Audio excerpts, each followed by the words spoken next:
जय श्री राधे महाराज जी, आपके चरणों में दंडवत प्रणाम। गुरुदेव, अधिक समय तक प्रभु का ध्यान करने पर सिर में दर्द बढ़ने लगता है। ऐसे समय में कई बार जंडू बाम लगाकर सिर दर्द को शांत करने का प्रयत्न करता हूँ। ब्रह्मचर्य की कमी इसका प्रधान कारण है। ब्रह्मचर्य की कमी, तभी हम कहते हैं ध्यान वगैरह कहाँ। अच्छा, ध्यान में तो उल्टा होना चाहिए, अश्रु आने चाहिए, पुलकित होना चाहिए, गदगद कंठ नयन बहा नहीं रहा। दंपति रस रहे भीन, प्रिया प्रीतम का रूप का ध्यान कर रहे हैं या सिया राम जी का ध्यान कर रहे हैं, किसी का भी ध्यान कर रहे हैं, तो थोड़ी झांकी आने पर एकदम रो ना आए, शरीर की शुद्ध भूल जाए। सर दर्द काहे को?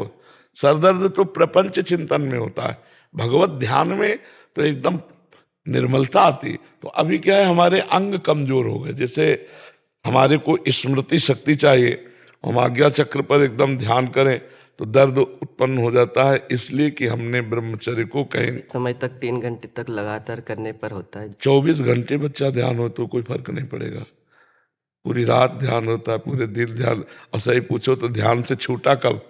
उठते बैठते चलते फिरते खाते पीते सोते जागते हर समय वहीं रहा जाता है, इसी को ध्यान कहते हैं। पिय मूर्ति नयनन बसय तेहि रस रहाय समाय, ये लक्षण सुनि प्रेम के और न कछु सुहाय, और न कछु सुहाय। फिर अपने रस मातो कुटुम देह ते जाय, छूट सब ही विधि नातो। ओ रूप छके घूमत रहे तन को तनिक न भान, नारायण दृग जल भाई हाय प्रेम। अभी सही कनेक्शन नहीं हुआ। ब्रह्मचर्य पर थोड़ा ध्यान दो, क्योंकि आप हमें लगता है विरक्त भाव में हो। विरक्त भाव में, हाँ, तो ब्रह्मचर्य पर ध्यान दो। और नासाग्र दृष्टि पहले रखना सीखो। करते हो नासाग्र दृष्टि? जी, अंदर भ्रकुटी के मध्य आए? भ्रकुटी के मध्य ध्यान लगता। यहाँ पहले नहीं, वो पहले हम क्या करें, पहले नासाग्र दृष्टि सीखो, करो। हाँ, अब जब यहां दृष्टि रखोगे तो जोर यहां लगेगा आज्ञा चक्र पे, और इसे बर्दाश्त करो। और यहां लिखो, अपने इष्ट का नाम लिखो। लिखा? आंख मुंदनी नहीं बच्चा, आंख मुंदनी नहीं है, अर्ध निमीलित ऐसे, पलक नहीं झपकनी, नासाग्र दृष्टि रखनी है। और यही हम लिख रहे हैं नाम, और इसी को हम देख रहे हैं, इसी को पढ़ रहे हैं। इससे क्या होगा कि आपका आज्ञा चक्र बलवान हो जाएगा, एकाग्रता बलवान हो जाएगी। और ब्रह्मचर्य सिर्फ, कोई अन्य दोष? मोबाइल रखते हो? जी, बहुत बड़ा, मतलब ये मोबाइल बहुत बड़ा दोष है, बहुत बड़ा दोष है, क्योंकि इसमें हम सब कुछ देख सकते हैं। और जब हमारा एकांत में मन चंचल होता है तो एक बार राउंड मारता है। अब वो पहले है कि अपने पास कोई सामग्री है नहीं, तो राउंड मारा, फिर आधे श्याम सीताराम कह के उसको रोक लिया। अब मोबाइल है, तो बच्चा इसमें तो बहुत है कंट्रोल रखना पड़ेगा। मोबाइल, और आप उस पास में, आपके पास पूरा इतिहास रखा है, विश्व का पूरा इतिहास है, जो चाहो खोल के देख लो। तो हमें लगता है बच्चा ध्यान से जाने के पहले ध्यान के विक्षेप पर ध्यान दो। ये बहुत बड़ा विक्षेप है, आवरण मल विक्षेप, ये ध्यान की बाधाएं हैं। विक्षेप जो है ये बार बार मोबाइल, और संपर्क सूत्र भी होंगे जी, है ना, तो ये बहुत खतरनाक। बहुत, हमें आज तक हमें मोबाइल चलाना नहीं आना आता, और हम इससे ऐसे डरते जैसे करिया सांप से डरे। रे भैया, तो पहली बात तो मोबाइल से उतना ही प्रयोग करो जितनी अत्यंत आवश्यकता है। इससे अच्छी भी बात है कि आप सत्संग सुन सकते हो, आप आवश्यक सूचना दे सकते हो, इससे अच्छी भी बात है। तो गुण दोष में पूरी सृष्टि रची गई है, उसका गुण ग्रहण कर ले, दोष का त्याग कर दे। हमें लगता है अपने काम करने के बाद इसको स्विच ऑफ करके रख देना चाहिए नियम पूर्वक। एकांत में तो कभी खोलना ही नहीं चाहिए। साधक को मतलब है बहुत कठिन। जैसे आप भूखे हो और बढ़िया 56 भोग की खुशबू आ रही हो बगल में, और कह दे खाना नहीं, तो खाओगे भले नहीं, लेकिन हर समय मन उसी में लगा रहेगा। ऐसे ही मोबाइल है, जो चाहो देख सकते हो, जो चाहो आप सुन सकते हो। तो साधक के लिए तो बहुत खतरनाक चीज है, भगवान बचावे और साधक बचे इससे। दूसरी बात, बच्चा भोजन सात्विक हो। तीसरी बात, आसन में बैठने का अभ्यास हो, पद्मासन सिद्धासन। सिद्धासन जानते हो? है पद्मासन ध्यान के लिए, सिद्धासन बहुत सरल होता है।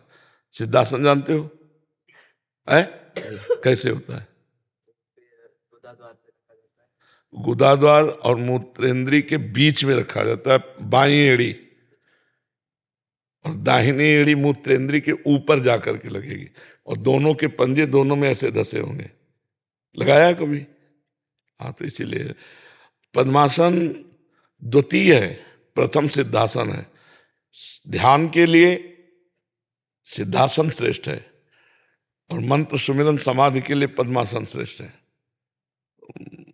ब्रह्मचर्य से रहो, पवित्र भोजन करो, मोबाइल का दुरुपयोग ना करो, और किसी से व्यवहार न रखो।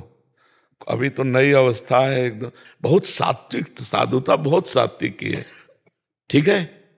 और ये जो मस्तक में दर्द होता है ना, इसकी चिंता न करो, इससे कोई हानि नहीं होगी। त्रिकाल संध्या करते थे, सुबह दोपहर शाम। जैसे उसमें करीब 6-7 घंटा लगातार, मतलब 2-2 घंटे के इसमें करते थे। पद्मासन बैठ 2 घंटे पद्मासन में बैठ जाओगे? जी, 3 घंटे तक कर लेते हैं प्रभु जी। पद्मासन में? हाँ, तो अच्छा अभ्यास, धीरे धीरे और बढ़ाओ। बार बार प्रभु। गायत्री जपते हैं संध्या में गायत्री, तो गायत्री तो सिद्ध होती है जब जो संपुट हैं गायत्री के आते हैं आपको संध्या के, तो फिर पूर्णता कैसे होगी? सुमुखम संपुटम चैव विततम विस्तृतम तथा द्विमुखम त्रिमुखम चैव चतुष्पंचमुखम तथा खड्मुखो अधोमुखम व्याकांजलिकम तथा सकटम यम पासम च ग्रंथितम चोन्मोन्मुखम प्रलम्बम मुष्टिकम चैव मत्स्याकूर्मो वाराहका सिंहाकांतम महाकांतम मुग्धरम पल्लवम तथा एता मुद्राश चतुर्विंशत। गायत्री तभी परिपक्व होगी जब ये 24 मुद्राओं का दर्शन कराया जाएगा। पूरा सम्यक करो, एक ग्रंथ ले लो और सीख लो। ग्रंथ का नाम संध्योपासना पद्धति, उससे गीता पृष्ठ से आएगी संध्योपासना पद्धति, तो उसमें आपको पता चल जाएगा, ठीक है। और घबराओ नहीं, ये छोटे मोटे दर्द है तो साधु का मतलब सहे, सहना ही साधुता है। गर्मी सर्दी गाली अपमान दुख सब कुछ सहकर तब भगवान का भजन किया जाता है। और देखो, नदी में स्नान करते हो जैसे गंगा यमुना? कभी जी करते हैं। अगर नजदीक हो तो रोज स्नान करा। नजदीक तो नहीं है। अच्छा, तो अमावस पूर्णिमा तो चले जाया करो। कोई सरोवर, कोई झील, कोई नदी, खुले जल में स्नान करने से साधु को बल मिलता है, अध्यात्म बल की पुष्टता होती है, जैसे गंगा यमुना है। मात्रा स्पर्शास्तु कौन्ते शीतोष्ण सुख दुखदा आगमा पाइनो अनित्यास्तास्तितिक्षस्व भारत। गर्मी सर्दी अनुकूलता प्रतिकूलता सब चीज है, सब कुछ सहे और कुछ न कहे, न भगवान से न किसी से। कभी किसी से मंगबो भलो न बाप सो जो प्रभु राखे टेक, भगवान का भरोसा। जवान हो इसलिए तो थोड़ा हम कठिन बात कह रहे हैं। गर्मी सर्दी अभी आगे चलकर सिद्ध हो जाओगे, और अगर अभी राजकुमार जैसा जीवन व्यतीत करोगे तो फिर वो वस्तु नहीं मिलेगी। गर्मी सर्दी मान अपमान दुख सुख, और ज्यादा शीशा मत देखो। फौरन तिलक लगाया अंगुली से और बस ऐसे, ये वृंदावन में आकर के हम ये चंदन तिलक लगाए, नहीं तो गंगा जी की बालू हर हर महादेव, सीधे ऐसे कभी मुख नहीं देखा, और एक अचला, और जैसे ऐसे सर्दी पड़े कभी कंबल नहीं, कभी स्वेटर नहीं, कभी शॉल नहीं, कभी टोपा नहीं, नंगे पैर। अब एक ही भगवान दूसरा सेवा दे दी, समाज सेवा, तो अब जैसे चलावे। नहीं तो पहले अपना कल्याण करे फिर जग का कल्याण स्वयं होगा। पहले अपना कल्याण कर ले, पहले अपना ज्ञान दूर कर ले, फिर दूसरों का ज्ञान दूर। बहुत अच्छे सौभाग्यशाली हो जो भगवान के मार्ग में चल रहे हो, और बढ़िया आसपास छेद बंद कर ले और अच्छे महात्मा बनो, ठीक है। राम शरण जी जम्मू से। जय जय श्री तारी। महाराज जी आपके चरणों में कोटि कोटि प्रणाम। महाराज जी, निरंतर भजन हो हमसे और भजन का कोई अहम भी ना हो, इसके लिए किन सावधानियों को रखना आवश्यक है? इनके लिए पहले ही सावधानी की बात नहीं है, पहली वर्ण करने की बात है। किसी भगवत प्रेमी महात्मा का प्रीतम रूप में वर्ण करना। प्रीतम माने तो सबसे ज्यादा प्यारा, बिना इसके इस कोटि का भजन नहीं होगा। भजन न होई संग बिनु, और भजन बिना नहीं प्रेम। छिन्हू भजन न छाड़िए, धरिए याद रूने। किसी भगवत प्रेमी महात्मा का अंदर से वर्ण कर लेना और उनकी आज्ञा के अनुसार चलना, सबसे पहले भजन के लिए जो आवश्यक बात है। दूसरी बात, भजन विरोधी वृत्तियों का त्याग करना। भजन विरोधी, जिस वस्तु व्यक्ति के संयोग से भजन छूटने लगे वो भजन विरोधी वृत्ति है, वो व्यक्ति है, वो वस्तु है, वो स्थान है, उसका हम त्याग करें। जैसे हम गंदी बातें देखेंगे, गंदी क्रियाएं करेंगे, गंदा चिंतन बनेगा, तो फिर भगवत चिंतन तो नहीं हो सकता। तीसरी बात, हम किसी के दोष दर्शन न करें, हम किसी की निंदा न करें, किसी की निंदा ना सुने। ये भजन में बहुत बाधक है। अगर आपका भजन हो रहा है, आप दूसरे की निंदा कर, तो आपका भजन रुक जाएगा, आपकी बाधा पड़ जाएगी। पर दोष दर्शन, पर दोष वर्णन, पर दोष श्रवण, ये भजन में बहुत बाधक है। चौथी बात, कम भोजन करना, कम बोलना और कम सोना, ये 3 बातें आवश्यक हैं जो जीवन में होनी। जैसे पहली बात आवश्यक, संत महापुरुष का प्रीतम रूप में वर्ण, उनकी आज्ञा के अनुसार चलना। ऐसे ही कम बोलना, कम सोना और कम खाना। स्वास्थ्य के लिए जितना सोना जरूरी उतना जरूरी है। कितना सोते हो? है? हाँ ठीक, उचित है, ठीक है। भोजन कई बार पाते हो? केवल 2 बार। हाँ ये भी उचित है, ठीक है। और प्राय मौन का आश्रय लो, आवश्यक हो तो बोलिए, नहीं तो मौन रहिए। परदोष दर्शन, परदोष कथन, परदोष श्रवण का त्याग, गंदी बातें करना, गंदी दृश्य देखना, गंदी क्रियाओं, इनका त्याग, और संत महापुरुष का वर्ण, उनकी आज्ञा के अनुसार चलना। और सबसे पहली बात, भगवान को अपना सर्वस्व समर्पित कर देना। जननी जनक बंद सुत दारा, तन धन धाम सुहृद परिवारा, सबकी ममता ताग बटोरी, मम पद मन ही बांध भर डोरी। जब हृदय से भगवान को समर्पित कर दोगे तो तुम्हारे हृदय में वो ज्ञान रूप से सारथी बनकर बैठ जाएंगे और तुम्हारे अज्ञान का नाश करके सदमार्ग में चलाएंगे, तो बढ़िया भजन होने लगेगा। ठीक है, ये बातें सुन लेना, बार बार सुनकर इनको धारण करना, बहुत भजन में सहयोग मिलेगा। बिल्कुल जो जो शब्द कह दिए इनको आप समझ लेना, तो आपके भजन में उन्नति होने लगेगी। अभिलाष भट्ट जी। श्री हरिवंश राधे राधे। आदरणीय महाराज जी, श्री हरिवंश राधे राधे। महाराज जी, इस सांसारिक जीवन में जब लोग आते हैं तो पहले ही ईश्वर की शरण में क्यों नहीं जाते, बाद में क्यों जाते हैं? माया, भगवान की इतनी प्रचंड माया है कि ठोकरे खाने के बाद उसे कुछ रास्ता समझ में आता है भगवान का, ऐसे नहीं समझ में आता है। गजेंद्र पहले ही भगवान को पुकार देता तो डूबने का कोई अवसर ही ना आता। द्रौपदी जी महल में ही भगवान को पुकार देते तो सभा में ही ना लाई जाती। तो जीव की दुर्दशा यही है कि वो संसार में जब तक ठोकरें नहीं लगती तब तक भगवान की तरफ नहीं चलता। जब ठोकरें लगती हैं या शुद्ध सत्संग मिल जाए तो ज्ञान प्राप्त हो जाए, भगवान की तरफ चल पड़े। नहीं, भगवान की ऐसी माया है कि नाली का कीड़ा नाली में रहना पसंद करेगा, अमृत में नहीं। जब प्रहलाद जी ने भगवान से कहा कि मुझे इन जीवों को छोड़कर बैकुंठ नहीं जाना, तो भगवान आप आदेश करो, मैं सबको बैकुंठ के लिए लेवा लाऊं। भगवान ने कहा लेवा लो। एक भी नहीं तैयार हुआ बैकुंठ जाने के लिए, अपने लड़का बच्चा परिवार घर द्वार। तो एक सूकरी बिष्ठा खा रही थी, सोचा इससे घृणित जीवन क्या होगा। उसे कहा सूकरी चल, भगवान बैकुंठ ले चलने के लिए कह रहे हैं। तो उसने कहा बैकुंठ में बिष्ठा मिलेगी कि नहीं होगा? नहीं। तो बोले मुझे बैकुंठ नहीं जाना। बिष्ठा खाने वाला बिष्ठा में ही मगन है, नाली का कीड़ा नाली में मगन है। जो जहाँ जीव है वो उतनी ही सुख सामग्री में मगन, वो आगे नहीं बढ़ना चाहता। जब भगवान उसमें ठोकर देते हैं या उसको संत संग मिल जाए, 2 बातें हैं, तो फिर उसे भगवान का मार्ग मिल जाता है। किसका प्रश्न था? हाँ समझे ना, तो उसे भगवान का मार्ग मिल जाता है। नहीं तो जीव माया छोड़ता नहीं छोड़ना चाहता। इतनी प्रचंड माया है, जो जहाँ है उसी में मगन है। अगर भगवान प्रकट हो जाए, पूछे क्या चाहिए, तो जो है वो उसी में मांग लेगा कि यही हमें दे दो। वो ये नहीं मांगेगा कि हमें आपकी सेवा मिल जाए या आप मुझे मिल जाओ, ऐसा नहीं मांगेगा। जी, संत कृपा हो जाए तब भी मार्ग में। संत कृपा या ठोकर, भारी ठोकर संसार से लग जाए तो रास्ता भगवान का, या किसी महापुरुष की कृपा हो जाए तो रास्ता भगवान का। नहीं, सब भगवान के पास मंदिर में जा करके या आराधना करके संसार ही मांगेगा, भगवान को नहीं, भगवान की भक्ति नहीं, भगवान का प्रेम नहीं। गुरु कृपा आपकी हो गई है, शरणागति हो गई है, वृंदावन आते हैं, अब मांगते हैं कि माया से भगवान हमें बचाए, आप हमें बचाओ, फिर भी माया घसीटती है। नहीं, घसीटती है बात अलग है, लेकिन हम ना घसीटे। माया कभी हाथ पकड़ के किसी को घसीटा है, आपने देखा है? किसी ने देखा माया कि हाथ पकड़ के घसीटती? माया का कार्य होता है आकर्षण करना। रुपए में आकर्षण माया का, स्त्री में आकर्षण माया का, पुरुष में आकर्षण माया का, भोग सामग्री में, वस्त्र में, मकान में, गाड़ी घोड़ा में, प्रतिष्ठा में, आकर्षण को माया कहते हैं। आप उस आकर्षण से अपने को बचा लीजिए, माया से बच गए। जैसे मानो कोई सुंदरी स्त्री है, हाँ भगवान की कृपा से इसको सुंदरता मिली, प्रणाम, तो हमारे अंदर स्त्री का आकर्षण नहीं हुआ। धन, हाँ भगवान ने उनको दिया, हमें जितना दिया काफी, धन का आकर्षण नहीं हुआ। जो जहां है अगर आकर्षण से बच जाए तो माया से बच गया। हम आकर्षण से स्वयं फंसते हैं।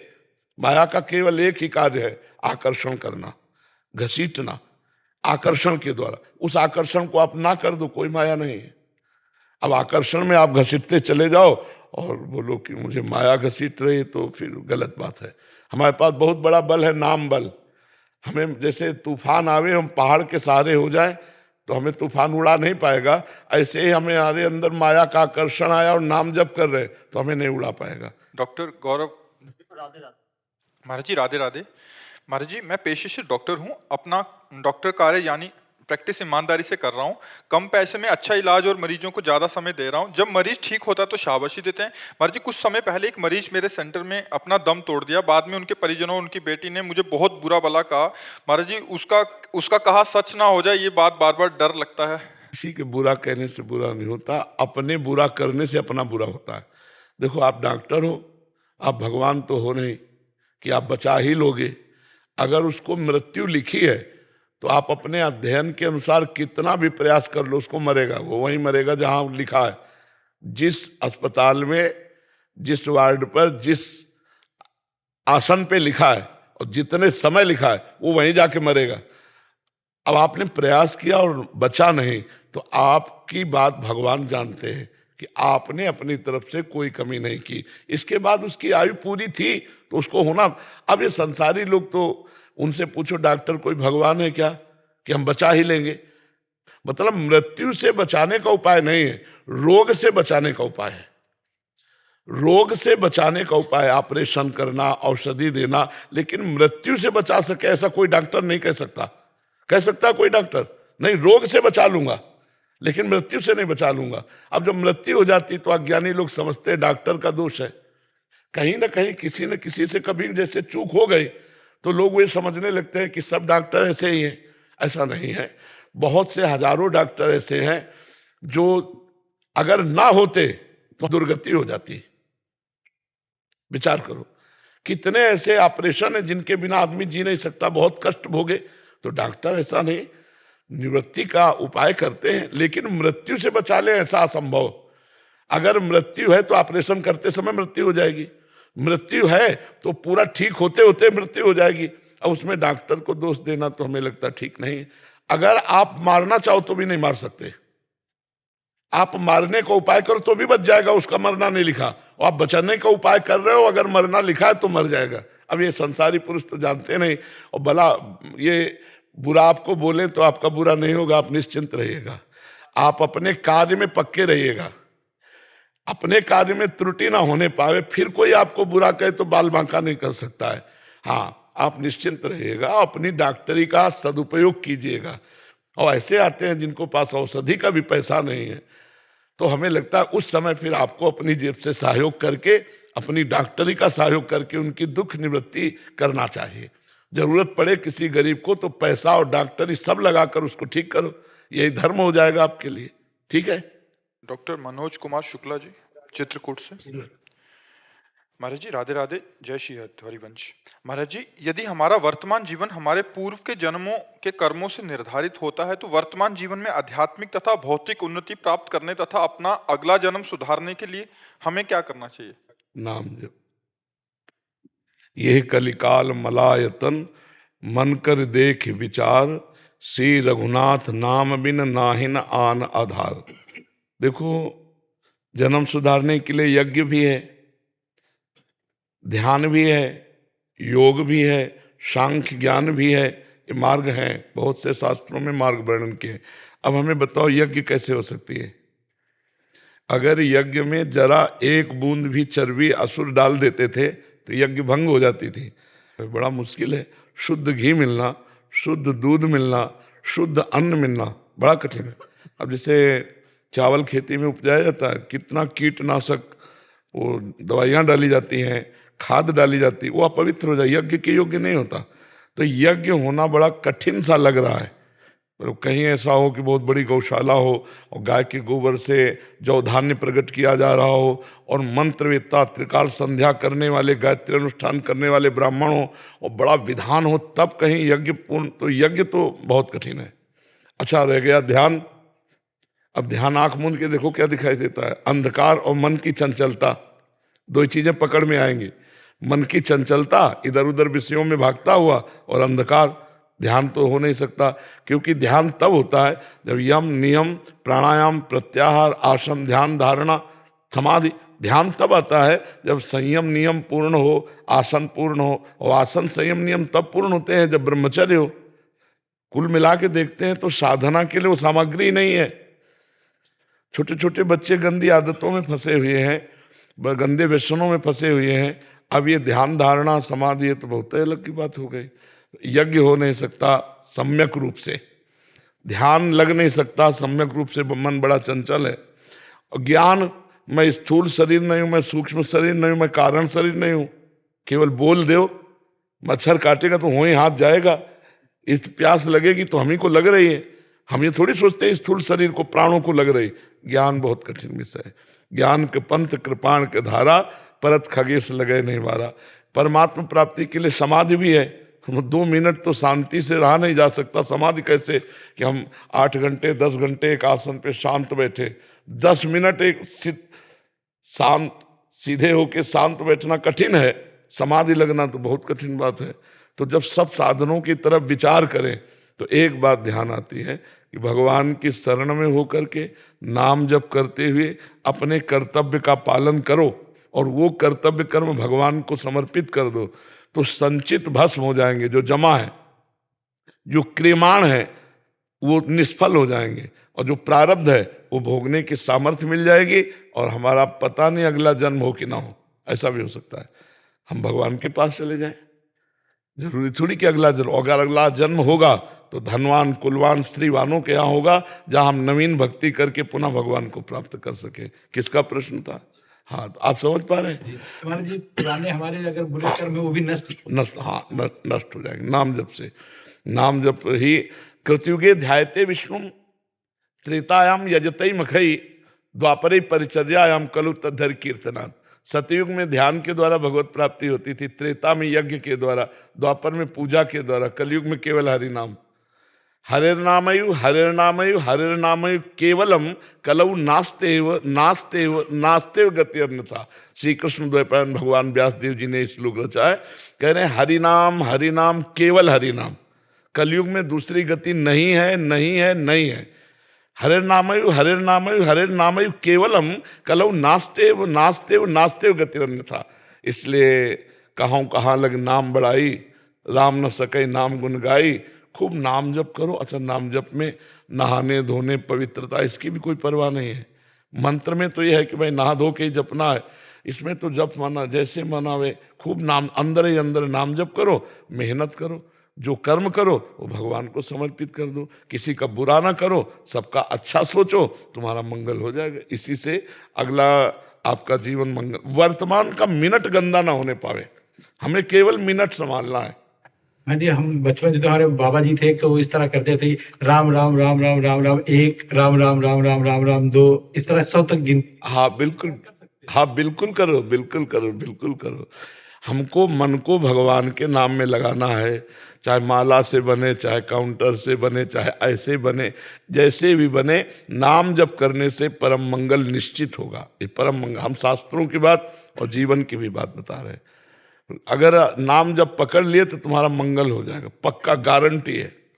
हम कह रहे हैं जैसे देखो 50 वर्ष ब्रह्मचर्य रहे, अब हमारा मन खराब हो जाए 5 मिनट के लिए, तो 50 मिनट की साधना में आग लग गई नहीं। 50 वर्ष का ब्रह्मचारी 5 मिनट में मिट्टी में मिल गया। हमने 50 बार कहा राम राम राम राम हरि हरि हरि। अब हमसे कोई गलती हो जाती है तो 50 हमारे तुरंत भगवान के बैंक में जमा है। अब वो गलती का हमें दंड मिलेगा, और जब हमारा भजन शुरू होगा तो 51 से शुरू होगा, 49 से नहीं। नाम में ये महिमा है। 50 वर्ष ब्रह्मचर्य, 5 मिनट बेविचार में उतर गए, नष्ट हो गया पूरा ब्रह्मचर्य। ये इतनी महिमा अन्य किसी साधना की नहीं है जितनी नाम महिमा है। इसलिए नाम को पकड़ लो। कलयुग में नाम का ही बहुत बड़ा महत्व है। युग धर्म के अनुसार साधना होती है ना। अब क्या साधना, आप सोचो पवित्रता कहाँ रह गई है। साधना के लिए जो पवित्रता चाहिए, और शरीरों में नौजवान है, blood pressure high low, sugar, ये वो, ये साधना करेंगे। Boyfriend girlfriend, live in relation, हस्तमैथुन, न जाने कैसे कैसे गंदी आदतों से ये साधना करेंगे। राम राम हरि हरि राधा राधा रटो, जैसी भी स्थिति में इसी से मंगल हो जाएगा। अपिचेत सुदुराचारो भजते माम अनन्य भाग, साधुर्य समन्तव्या सम्यक व्यवसिता ऐसा।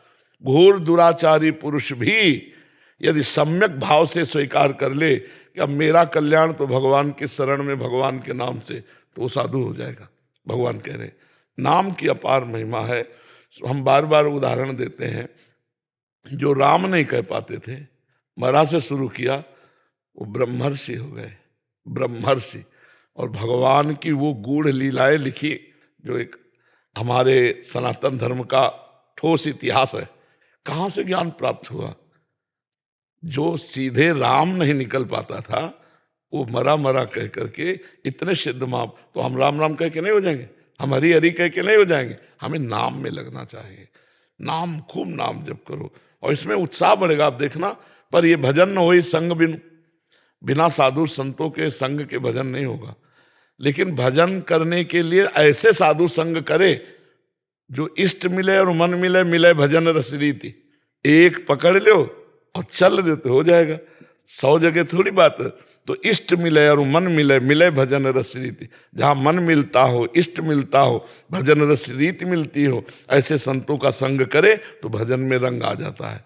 और नाम जब अमृत है, अमृत सच्ची तुमसे, नाम जप अमृत है। श्वासा श्वासा नाम चले, दुविधा रहा न कोई। हर श्वास में नाम जप करो, दुविधा रहा न कोई, निश्चित भगवत प्राप्ति हो जाएगी। आचार्य अनिल जी वृंदावन से। जी महाराज जी, आपके चरणों में कोटि कोटि प्रणाम। महाराज जी, मेरी जिज्ञासा है कि प्रभु की विशुद्ध प्रेमा भक्ति के लक्षण क्या हैं, और क्या प्रभु की भक्ति करते करते किस स्थिति में आचार विचार गौड़ हो जाते हैं? क्या भगवान की विशुद्ध भक्ति, प्रेमा भक्ति प्राप्त होने पर नियम आचार विचार जरूरी होते हैं?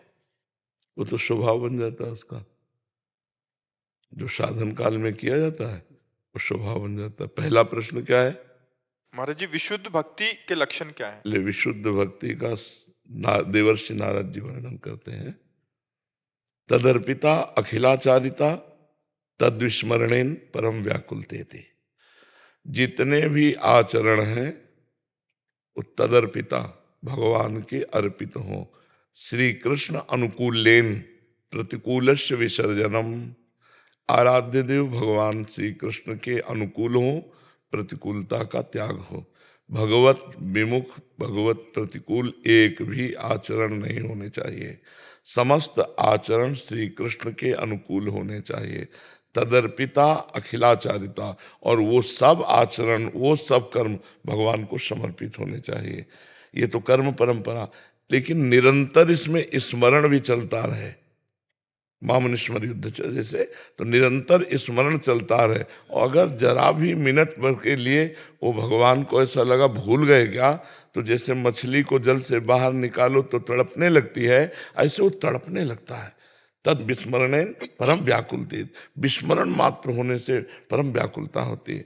त्रिभुवन की राजलक्ष्मी देने पर भी जो आधे पल के लिए अपने प्रभु का स्मरण ना छोड़े, वो महाभागवत।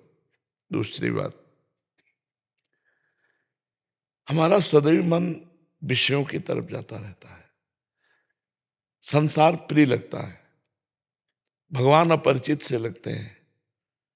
संसार की प्रियता को काट करके और भगवान की प्रियता प्रकट करे, भगवान की कथा में सामर्थ है। रत्नावती जी एकदम संसारिक रानी थी, और दासी के मुख से बिहारी जी की चर्चा, गोविंद चर्चा सुनकर महाभागवत बन गई। मथुरा की ब्राह्मण पत्नियां प्रमाण है कि केवल कथा मात्र से भगवत प्रेम को, भगवत साक्षात्कार को प्राप्त किया। पहला है अपने समस्त कर्म भगवान श्री कृष्ण के अनुकूल हो, प्रतिकूलता का त्याग हो। दूसरा है इतना स्मरण में तन्मय रहो कि थोड़ा सा भी विस्मरण होने पर परम व्याकुलता आ जाए। तीसरा, भगवान की कथा सुनने में और भगवान की चर्चा करने में अत्यंत अनुराग हो।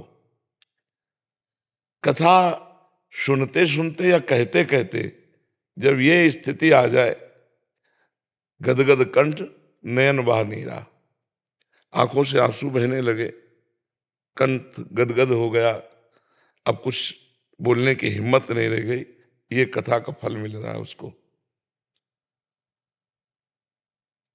छिन छिन रुदन करंत, छिन गावत आनंद भरी, छिन छिन हार हसंत, ये जो कृपा हरिवंश। वो अपने प्रभु की लीलाओं का चिंतन करके गाकर कभी रुदन करता है, कभी वो शांत हो जाता है, कभी वो नाचने लगता है, कभी वो गाने लगता है। उसकी लोक लज्जा और वेद रीति इसके ऊपर स्थिति होती है प्रेमी की। वेदान्न प्रसन्नस्ति सा केवलम अवचिन्न अनुरागम लभते। तो तीसरा, भगवान की कथा में अत्यंत अनुराग होना। बावरो सो रस में फिरे खोजत नेह की बात। अपने प्रेमी प्रभु की बात सुनने को मिलेगी, ऐसे बावरा सा घूमता, कहाँ है भगवान की चर्चा हो, कहाँ सत्संग होता है, ये उसकी भूख रहेगी। चौथा, अपने प्यारे के श्रीअंग सेवा की भावना होना। प्रेम प्राप्त करने के लिए अपने प्रभु के श्रीअंग सेवा, तो हम प्रभु की प्रतिमा विराजमान करें या प्रभु की छवि विराजमान करें, और मंगला से लेकर शयन तक हमसे जितना बन सके हम प्रभु की सेवा करें। बिना भोग लगाए पानी भी न पिए। भगवान को, अपने इष्ट को जो भोग लगाए वही पावे। पांचवी बात, अपने प्रीतम के जो लीला विहार स्थलियां हैं, बड़े भाग्यशाली हैं जो उनमें वास करने को पाते हैं, और जिनको वास करने का सौभाग्य नहीं मिला वो उसका रोज चिंतन करें। जैसे वृंदावन की परिक्रमा, बिहारी जी के दर्शन, सत्संग, तो ये सब दिमाग में भर ले जाए और बाहर इसका चिंतन करे।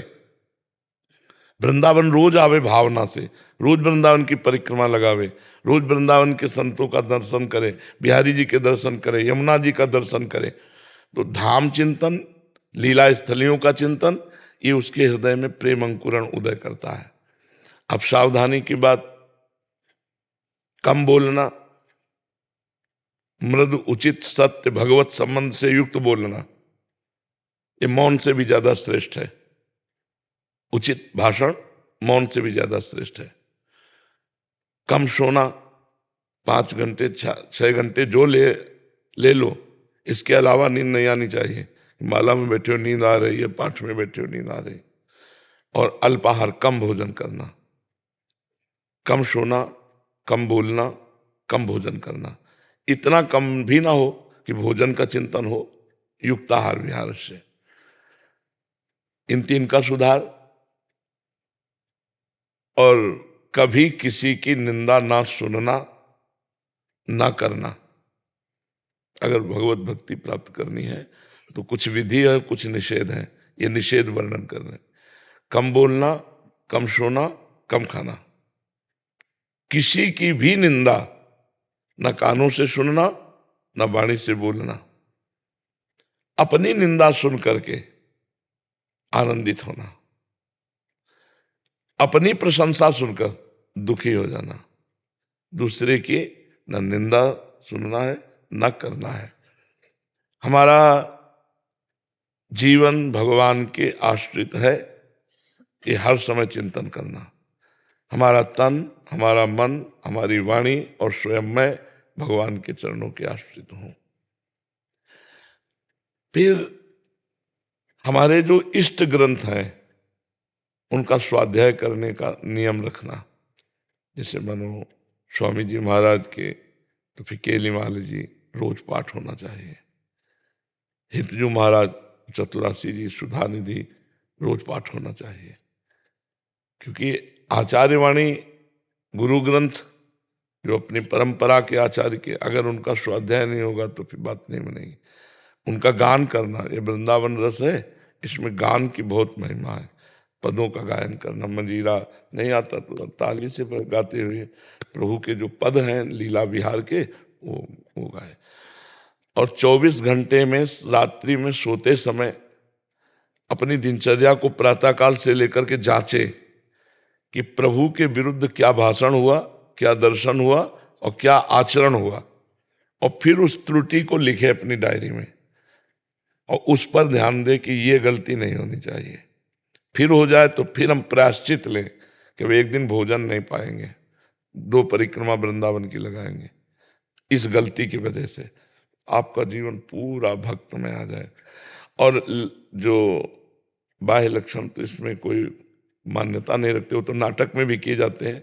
आंतरिक लक्षण भक्त का प्रकट होता है कि विरह कमंडल कर लिए बैरागी 2 नयन, मांगत दरस मधुकरी छके रहत दिन नयन।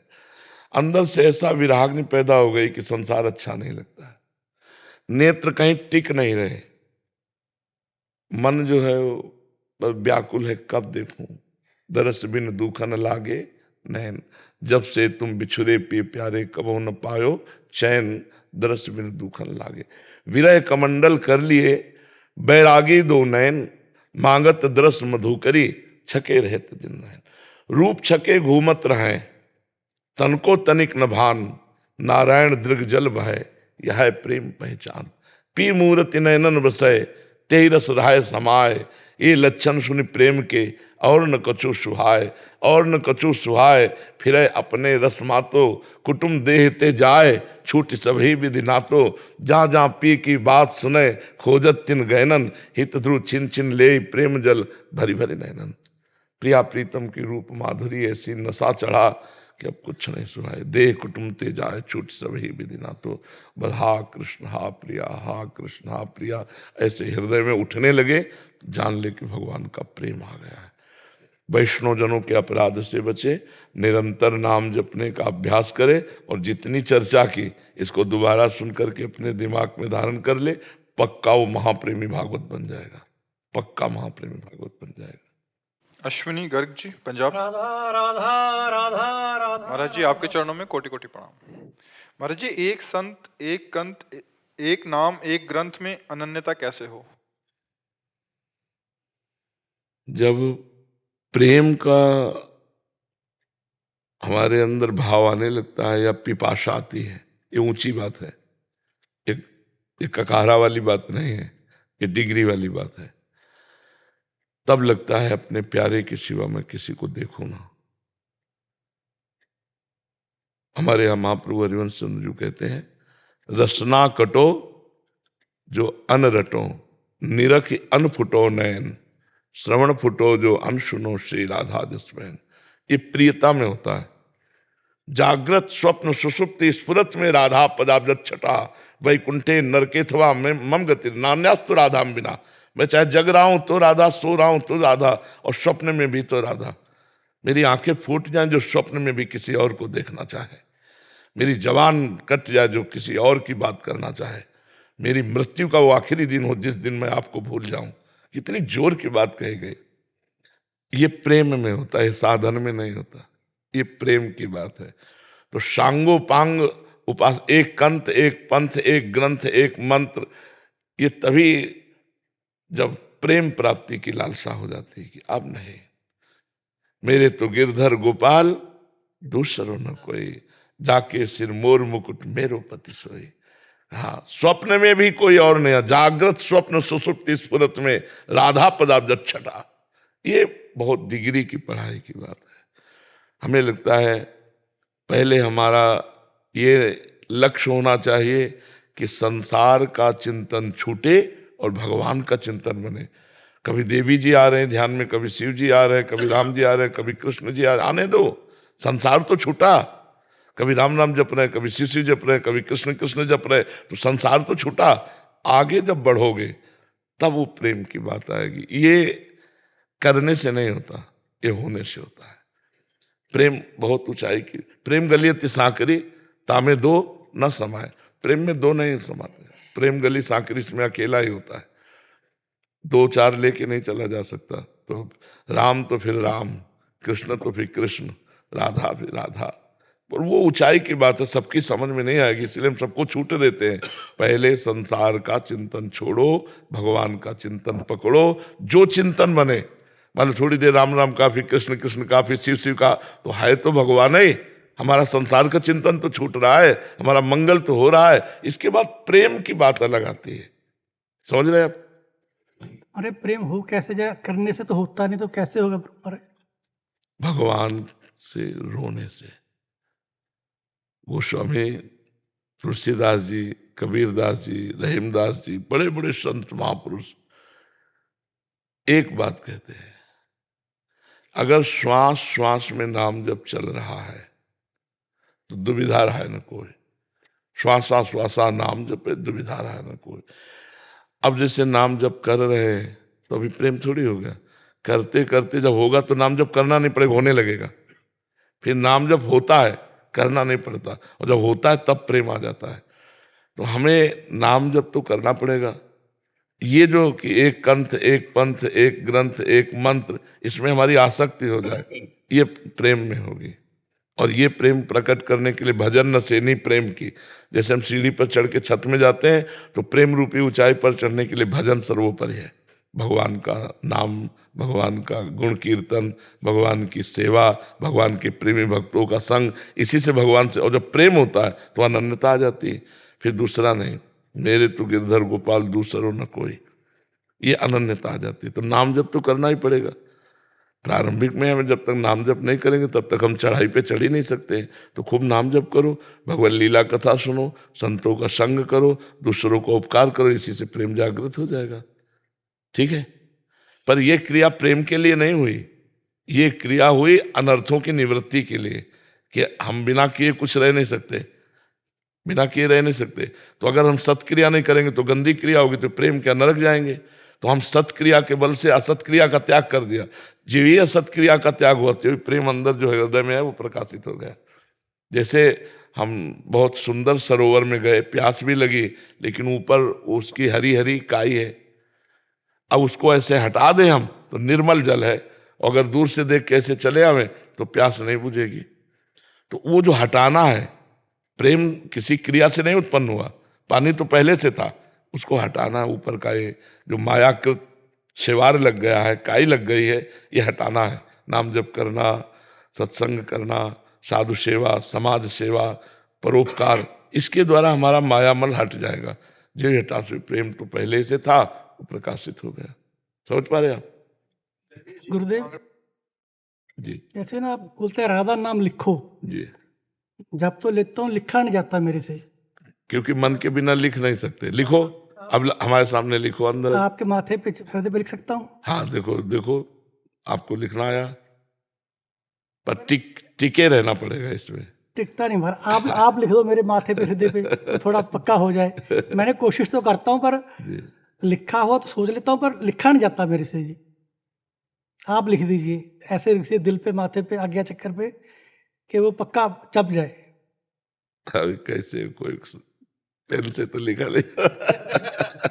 ऊर्जा से लिख दीजिए महाराज, ऊर्जा से, आपकी ऊर्जा बड़ी शक्तिशाली। ये जो वचनों से हम बोल रहे हैं ना, जैसे हम कह रहे हैं लिखो, आप इसे मान लो, तो आपको अभी देखो लिख रहा हूं, अभी देखो राधा नाम दिखाई दे रहा कि नहीं दिखाई दे रहा। बस अब ज्यादा देर इसमें टिकने के लिए हमें बार बार अभ्यास करना पड़ेगा। बार बार मन जाएगा अलग, हमको बार बार इसी में घसीट के लाना है।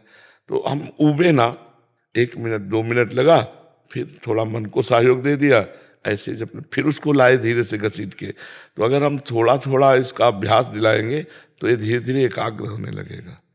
अभ्यास करते रहिए, उबिएगा नहीं, घबराइएगा नहीं, उकताइएगा नहीं, धैर्य पूर्वक धीरे धीरे धीरे धीरे।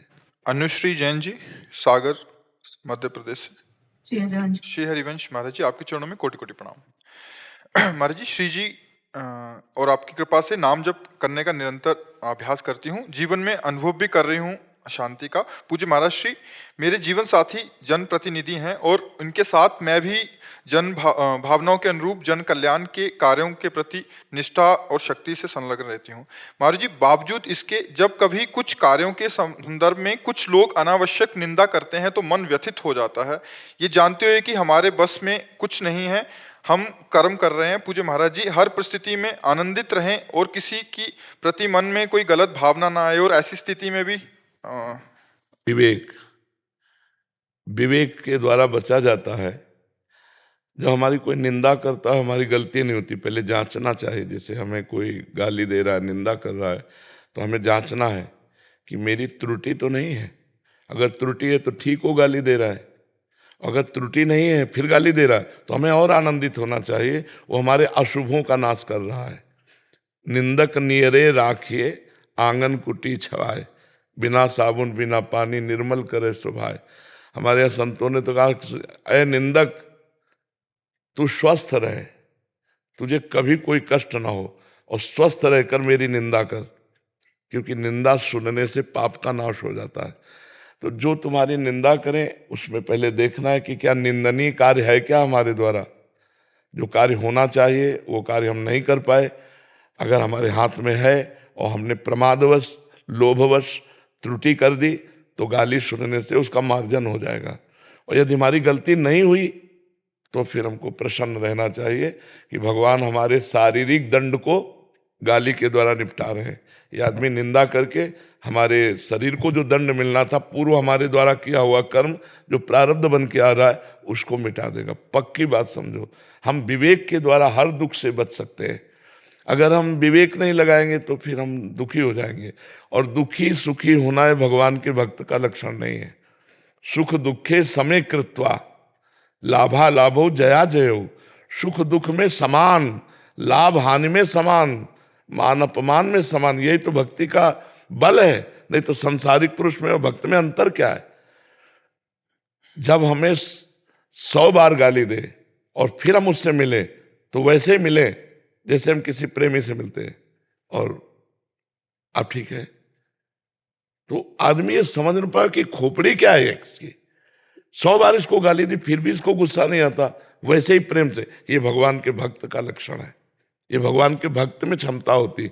आप भक्ति कर ही रही हो तो विवेक के द्वारा उस समय हम अपने को बचा सकते हैं।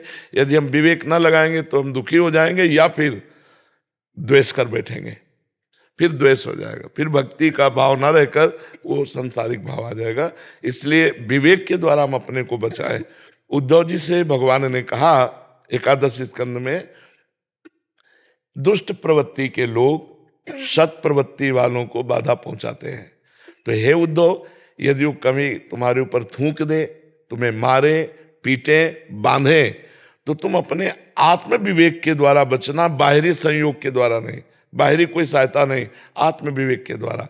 कि जैसे हमारी जबान हमारे ही दांत से कट जाए तो हम किसको दंड देंगे, हमारे हाथ से ही हमें गलती से चोट लग जाए तो हम किसको दंड देंगे। ऐसे ही हमारा कोई कर्म उसको केवल निमित्त बना रहा है, वो निमित्त बनकर हमें दुख दे रहा है, जिससे हमारे पापों का मार्जन हो रहा है। हमें दुखी नहीं होना है, विवेक के द्वारा हम निश्चय कर ले तो बढ़िया बात हो जाएगी। इसमें ये नहीं कि हम भजन करते करते ऐसी क्षमता को प्राप्त होंगे, नहीं, इसमें विवेक, अभी विवेक धारण करो, अभी बच जाओगे। और दूसरी बात है, ये तो हुई अध्यात्म से। कोई फुटपाथ में पागल आदमी अगर गाली दे रहा हो तो हमें दुख नहीं होता है, हमको इनको पागल ही मानना चाहिए। बातुल भूत विवश मतवारे, ते नहीं बोले बचन विचारे, तिनकर कहा सुनी नहीं काना। उनकी बात कान से नहीं, ऐसे उपेक्षा कर दो। 2 प्रकार से, या तो विवेक के द्वारा सिद्धांत से, और या तो व्यवहार के द्वारा पागल मान के कि सब पागल हैं, अपनी वासनाओं से पागल हैं, अपनी कामनाओं से पागल हैं। इनकी कामनाएं पूर्ति नहीं हुई तो गाली देने लगे, कामना की पूर्ति हो जाए तो वाहवाही करने लगेंगे। इसलिए ऐसे लोगों की बातें नहीं सुननी चाहिए।